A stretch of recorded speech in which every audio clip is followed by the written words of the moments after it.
Welcome to bird media. నేను మీ Pawan Krishnamurthy. August 15 స్వాతంత్ర దినోత్సవం, జనవరి 26 రిపబ్లిక్ డే. ఈ 2 రోజులు ఖచ్చితంగా జెండా వందనం చేస్తాం భారతదేశంలో అందరూ కూడా. రాజకీయ నాయకుల దగ్గర నుంచి మొదలుపెట్టి సెలబ్రిటీలు, సామాన్యులు సైతం చిన్న చిన్న కాలనీల్లో వాళ్ళ గల్లీలో ఎక్కడో ఒక చిన్న కూడల్లో జెండా ఎగరేసి అందరినీ తలుచుకుంటాం. జనవరి 26 వచ్చిందంటే రాజ్యాంగ నిర్మాతల్ని, అలాగే ఆగస్టు 15 వచ్చిందంటే స్వాతంత్ర సమర యోధుల్ని, ఆ రోజుల్ని తలుచుకొని మురిసిపోతూ ఉంటాం. మరి మనం ఇంకా ఎంతకాలం ఉన్నటువంటి సిచ్యువేషన్స్ ఇవన్నీ ఫేస్ చేసుకుంటూ ఆ రోజు స్వాతంత్రం తెచ్చుకున్నాం, ఈ రోజు ఏంటంటే మాట్లాడుకుంటాం. ఇది కామన్గా జరిగేది. బట్ ఇక్కడ ఈ 2 సందర్భాల్లో జరిగేటువంటి ఒక విశిష్ట కార్యక్రమమే జెండా వందనం కార్యక్రమం. దీనికి అతీతం అంటూ ఏది లేదు. ఇంకా ప్రతి ఒక్కళ్ళు సామాన్యుల దాకా కూడా చేసుకుంటూ ఉంటారు. ఇక రాజకీయ నాయకులు వీళ్ళైతే పోటీ పడి మరి జెండా వందన కార్యక్రమాలకు వెళ్తూ ఉంటారు, అధికారంలో ఉన్నా లేకపోయినా. కానీ ఒకే ఒక్క వ్యక్తి గత 3 ఏళ్లుగా జెండా వందనం కార్యక్రమం నిర్వహించిన వ్యక్తి కేవలం జగన్మోహన్ రెడ్డి గారు. మీరు విన్నది నిజమే. జగన్మోహన్ రెడ్డి గారు గత 3 ఏళ్లుగా జెండా వందనం కార్యక్రమం నిర్వహించడం లేదు. ఆయన జెండా ఎగరేయట్లేదు. Instead of that Botsa Satyanarayana గారు ఆ కార్యక్రమాన్ని తీసుకున్నారు. ఒక రాజకీయ పార్టీకి అధినేతగా తాడేపల్లి ఆయన సెంట్రల్ ఆఫీస్లో వాళ్ళ కార్యకర్తలు లేదంటే వాళ్ళ నాయకుల నడుమ జెండా వందనాన్ని నిర్వహించాల్సినటువంటి బాధ్యత అయింది. కానీ అది వదిలేసి ఆయన మరి ఎక్కడుంటున్నారు, ఏం చేస్తున్నారో తెలియనటువంటి పరిస్థితి. ప్రతి ఒక్కళ్ళు కూడా జెండా ఎగరేస్తాం కదా. మరి ఎందుకు జగన్మోహన్ రెడ్డి గారికి జెండా ఎగరేయాలంటే అంత భయం?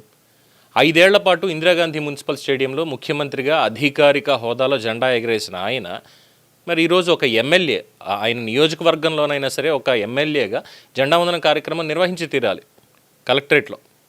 దానికి కూడా కడపకి లేదు పులివెందులకి వెళ్లకుండా మరి ఎక్కడున్నారు, తాడేపల్లి, బెంగళూరు, యలహంక ప్యాలెసెస్ లేదా సమ్వేర్ ఎల్స్ ఎక్కడున్నారనేది తెలియకుండా ఆయన జెండా వందన కార్యక్రమాన్ని ఇప్పటిదాకా ఏమీ చేయలేదు.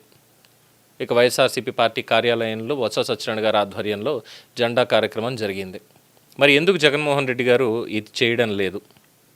బెంగళూరులో నివాసానికి ఎందుకు పరిమితం అయ్యారు? కేవలం ద్వితీయ శ్రేణి నాయకత్వం మాత్రమే ఈ కార్యక్రమంలో పాల్గొన్నారు తప్ప ఇంకొకళ్ళు ఏమీ లేదు.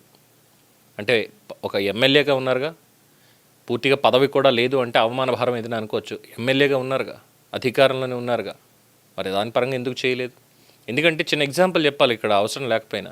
మెగాస్టార్ చిరంజీవి గారు మాజీ ఎంపీ, రాజ్యసభ, మాజీ ఎమ్మెల్యే, ఉమ్మడి ఆంధ్రప్రదేశ్ లెజిస్లేటివ్ అసెంబ్లీ. దాదాపు గత 10 ఏళ్ల నుంచి కూడా ఆయన రాజకీయాల్లో లేరు. పూర్తిగా ఆయన సినిమాల మీదే ఉన్నారు. ఆయన సినిమాలు ఇవే చూసుకుంటూ వస్తున్నారు. అయినా ప్రతి సంవత్సరం ఆయన ఇంట్లో ఆయన ఈ జాతీయ దినోత్సవ వేడుకలు, స్వాతంత్ర దినోత్సవ వేడుకలు ఆయన ఘనంగా నిర్వహిస్తారు. ఈసారి వారి మనవరాలతో కలిసి జెండా ఎగరేశారు ఆయన.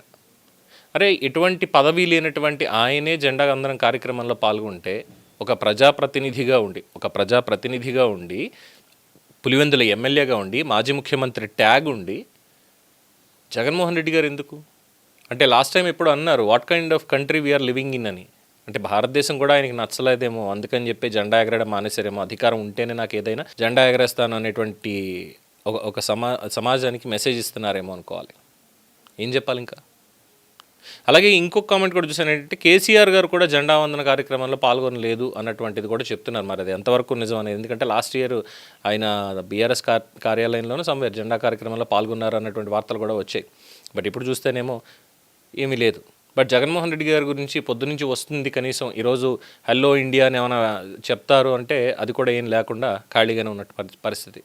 ప్రతిపక్ష పాత్ర కావాలి అని చెప్పని కోర్టుకు వెళ్తారు, జాతీయ జెండాను మాత్రం అవమానిస్తూ ఉంటారు, స్వాతంత్ర దినోత్సవాన్ని కూడా అవమానిస్తూ ఉంటారు. మరి ప్రతిపక్ష హోదా ఎందుకు ఇవ్వాలి? సంఖ్యాపరంగా ఎలాగో లేదు, అస్పర్ రూల్ అనేది ఎలాగో లేదు. సరే, మానవత్వ కోణంలో ఆలోచించి ప్రతిపక్షం అనేది ఉండాలన్న ఆలోచన వస్తుంది అనుకుంటే మరి ఇలాంటి పనులు చేస్తే ఆలోచనలు కూడా ఎలా వస్తాయి అసలు? అంతే కదా.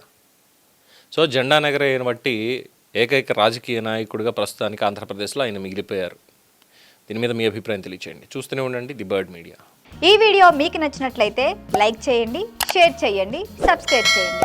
మరిన్ని అప్డేట్ల కోసం మా వాట్సాప్ ఛానల్ను ఫాలో చేయండి.